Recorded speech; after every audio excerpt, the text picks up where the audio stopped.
Look, I've spoken to 5,000 product managers. When I ask them why are they getting into product management, what do they want to do long term, many of them say, I want to be an entrepreneur. Now, I made that transition from product management to entrepreneurship, so I'll walk you through exactly the 7 skills that will help you succeed as an entrepreneur once you transition from product management. But especially watch out for number 6, because it's one of the skills that product managers are sometimes not even aware of. They don't build up, and so at the end of the day, they don't have anything to really leverage in their entrepreneurship journey. So stay tuned for more. Hey, this is Shobhit. I'm CEO and founder of Intentional Product Manager. And before this, I was a product manager at Google and a bunch of other startups before that. As I've been learning various lessons in product management, I found them to be incredibly useful in entrepreneurship, but I never thought these would be the exact lessons that would be useful. So I'm going to walk you through 7 things that I think are absolutely critical. Let's start with number 1, customer focus. One of the things that's fundamental to me building Intentional Product Manager, which also happens to focus on product managers. So it's a kind of a meta experience. One of the things that's critical is customer focus. It's being able to put on the hat or step into the shoes of my customers and understand what's their experience. What are the struggles that they've been going through? When they use our program or when we make any changes to our program, what would the impact be on customers? And also then communicating things in their terms. So one of the things that people often tell me that I'm really good at is they say, Shobhit, you were able to say things that were on my mind, and sometimes they were in my mind and I wasn't even able to say it myself. So you really knew what I was going through. There is a communication aspect which I worked a lot on figuring out how do I say these things, but there is the understanding and the empathy aspect that only came from years of working as a product manager, being incredibly focused on customers, understanding their life cycle, understanding techniques that I could use to understand what they were going through much better. I also find that this is something that sometimes product managers ignore. They tend to get caught up on the internal aspects, like, oh, I'm going to work with my team and, we'll build up agile processes and all that, but they miss out on really figuring out what they should be doing and the time that they should be spending with customers. A clear indication, if you haven't spoken to a customer in the past 2 weeks, you're doing something wrong. So this is a very critical aspect of product management, that customer focus, that customer intimacy, the ability to put yourself in the shoes of the customer empathy, the customer insights, you should not ignore. Number 2, prioritizing problems that are worth solving. One of the mistakes I made early in my career was I looked at all the problems that were there at some of the startups I was working at.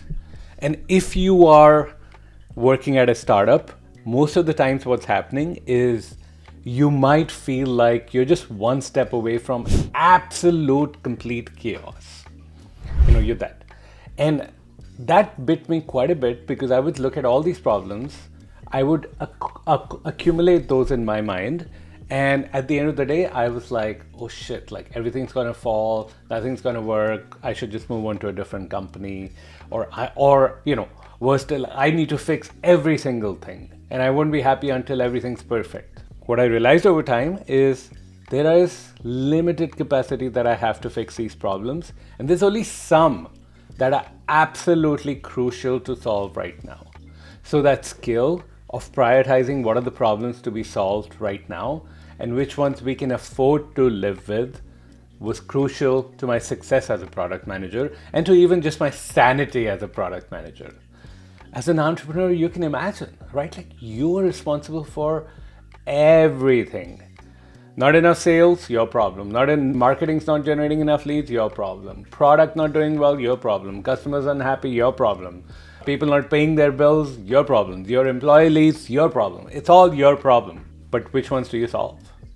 That skill set, both in terms of saying this is what needs to be fixed But the mental capacity to say, I am okay with certain things not being fixed is absolutely critical for your success as an entrepreneur. Much more so even than as a product manager, but as an entrepreneur, this is like amplified many times over. So, skill, figuring out which problems need to be solved and which ones you can live with and ignore for now. Skill number 3, defining the problem first before you chase the idea. What does that mean? Well, look, like this is one of the common questions my team gets, and they're probably sick of it. So they come to me, it's like, cool, I have this idea. I'm like, awesome. Let's define the problem we are solving. Let's define the problem we are solving. It could be a business problem. It could be a customer problem. Back to point number 2, I will question whether it's worth solving right now. But first define the problem you're solving, because here's the deal. When you define problems well, you realize that there's many different solutions that can solve those problems. And the first solution you came up with might not be the best answer. So once you go from, cool, I have this awesome idea, to, okay, here's what I'm trying to solve, here's the outcome I'm looking to get. Okay, what are ideas other than that? You often come up with much better ideas. You might also decide that nothing is worth doing right now. I mean, I remember this conversation that I had with my team, and we were working through like different ideas and everything, and I was like, cool, let's define the problem. So then we defined the problem. We then went to back to point number 2 that I raised. Is this problem worth solving? And at the end, I was just like, look, guys, what if we just lived with it? Like, it's happening so rarely. Is it really worth solving? So, and they were like, oh, cool.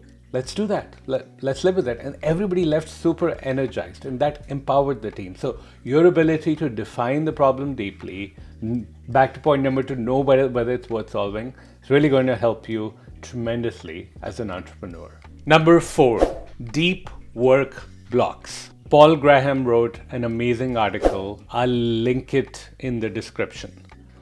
It says most tech professionals, especially product managers, engineering managers, they play 2 roles. They're a maker and a manager.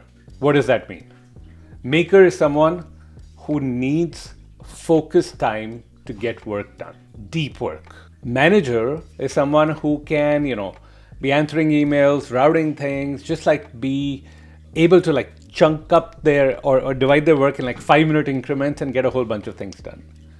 Product managers are both makers and managers. You need to help your team, but you also need focused time to think through vision, look at customer data. You need that focused time.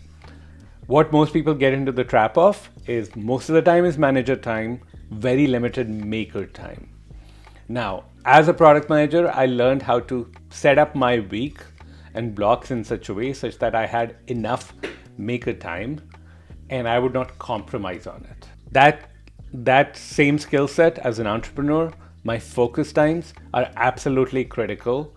Again, for the income I want, for the impact I want, for the satisfaction and freedom that I want.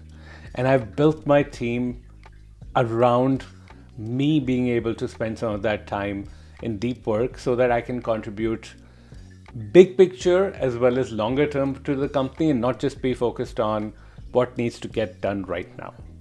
I mean, for example, some of these YouTube videos, they're part of a focus block because I really need to think through what I'm going to say, what I'm going to communicate. I need to script it out. I need to make sure the right lessons are there. And if I didn't have I was trying to do it in 5-minute increments, it would never work.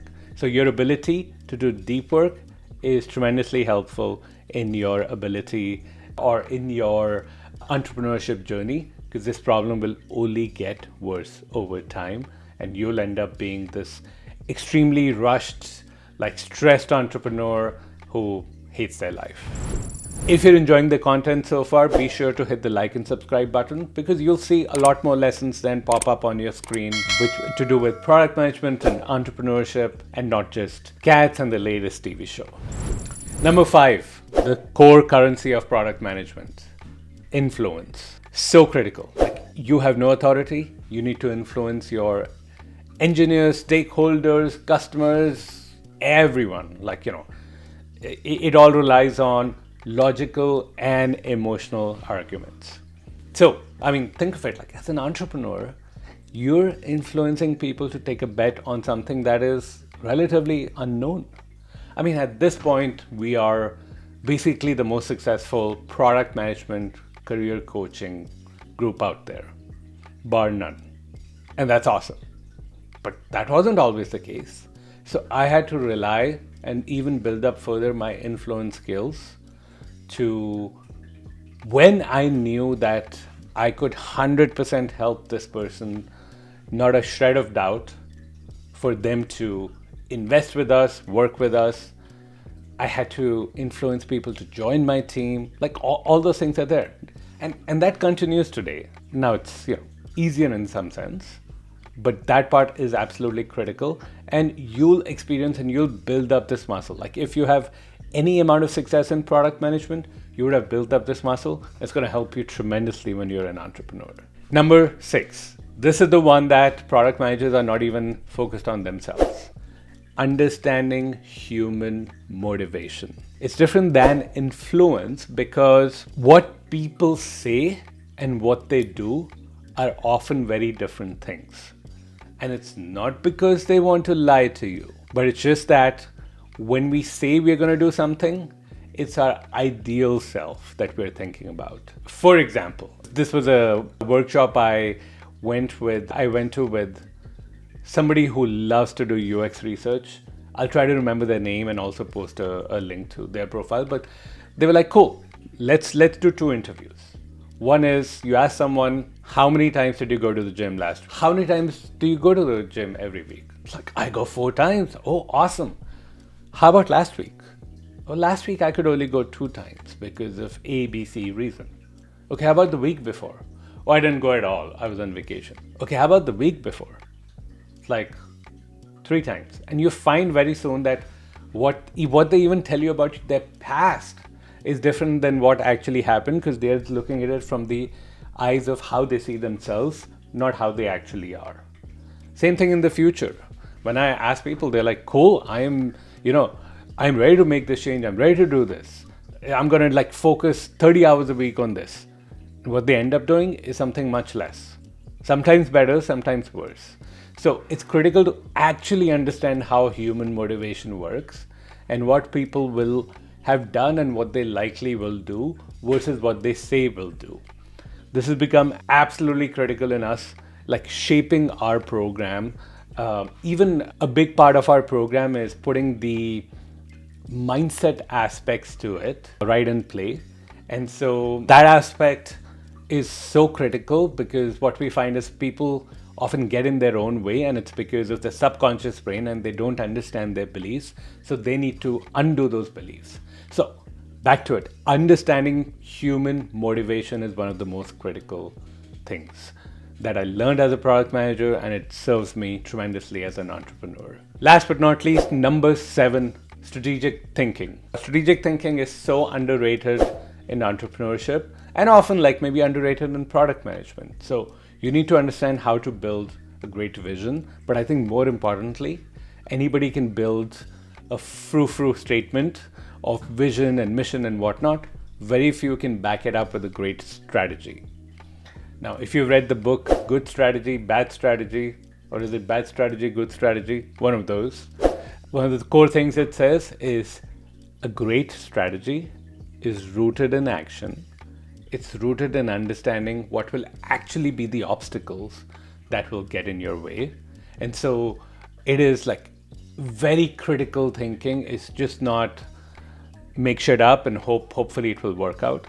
And so the skills I built up in applying those to product management settings are so critical because I can think through obstacles, think through why my vision is hard to achieve, and then orient the focus around to get to the outcome, not just that. So number 7, strategic thinking. Now look, if you gain value from these lessons, I am sure you would love this other video which talks about everything that I wish I had done differently in my career as a product manager.